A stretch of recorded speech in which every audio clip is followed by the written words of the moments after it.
Thus far in the course, we've spoken about investing very much from a domestic perspective. In this learning objective, we start to consider some potential international factors that might be relevant, and also discussing the merits of considering international diversification. Now, when it comes to thinking about investing internationally, the starting point is to consider the home bias problem in investing. This learning objective is going to discuss that bias. To summarise the home bias problem, the home bias problem is the issue that investors tend to significantly overweight investment in their own home market compared with their relative investment internationally. In a perfectly diversified portfolio, investors theoretically should invest in all countries around the world in proportion to the size of the market capitalisation of those particular markets. But that's not what we observe in practice. Take Australia, for example. In January 2017, the Australian market comprised 1.89% of the market capitalisation of all equity markets around the world. However, domestic portfolios of Australian investors tend to be comprised with 90% of Australian equity. So why is there such a low degree of international diversification compared with what portfolio theory suggests we should do? Well, there's a range of different reasons. Some people suggest information costs, others suggest trade costs, and others again suggest issues with respect to geographical location.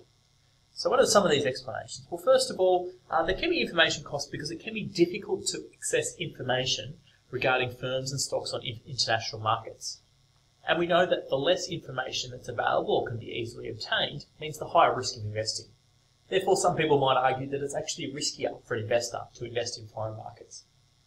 Furthermore, it's likely that the search and information costs associated with actually obtaining that information are higher, so there are additional transaction costs. If you're a domestic investor seeking to invest in international markets, often there might also be trade costs. So the cost of trading in a foreign market will often be higher than the cost of trying to trade at home in your own domestic market. There are also some other additional reasons why the home bias exists. So one of those reasons is regulatory. Some markets actually prevent international investors from accessing their markets. In China, for example, there are some restrictions on investors buying particular classes of shares. Whereas other markets, again, might place restrictions on the magnitude or the size of investments that can be made by foreign investors. So all these constraints do place limits and do incentivise investors to maybe look at their home market. However, we can still see that despite the fact that these restrictions exist, investors do still tend to overproportionally invest in their own home markets, and maybe there needs to be greater consideration given to diversification. So if we think about this issue of this home bias around the world, it's not something that's just constrained to Australian markets.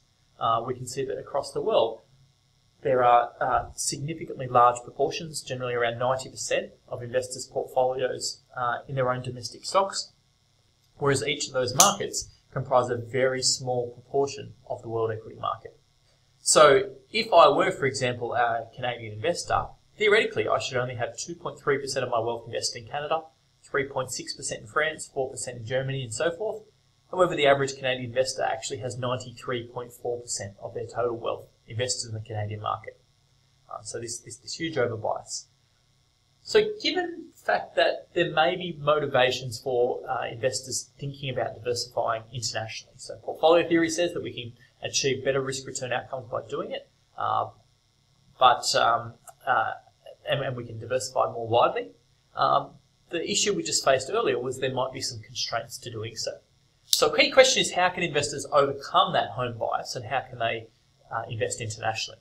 Well, there's a range of ways to invest internationally to overcome the barriers. These include, for example, CHESS Depository Interests, or CDIs. A CHESS Depository Interest is a stock that trades on a foreign market, but actually has a listing on the Australian Securities Exchange. Take News Corp as an example, the media company. News Corp is principally listed on the stock exchange in the US. However, there is a CDI that trades on the Australian market, which is basically a security that tracks the returns of News Corp stocks, and hence investing in the CDI on the Australian exchange is equivalent to investing in News Corp on the US exchange, and in some ways it's an Australian investor indirectly investing in a US stock, hence getting more global exposure in their portfolio. However, you don't actually even have to invest outside your own home exchange in order to invest in companies that give you international exposure, because you can trade in Australian shares with international exposures. Take BHP, for example. BHP have interests, mining interests all around the world, and therefore investing in BHP shares is not just like investing purely in the Australian economy, it's like investing across a range of different exposures. Investors can also look at investing in internationally diversified mutual funds. There are a range of these that are either global, international, or single country, whereby the mutual fund manager constructs a portfolio that invests in that particular international market.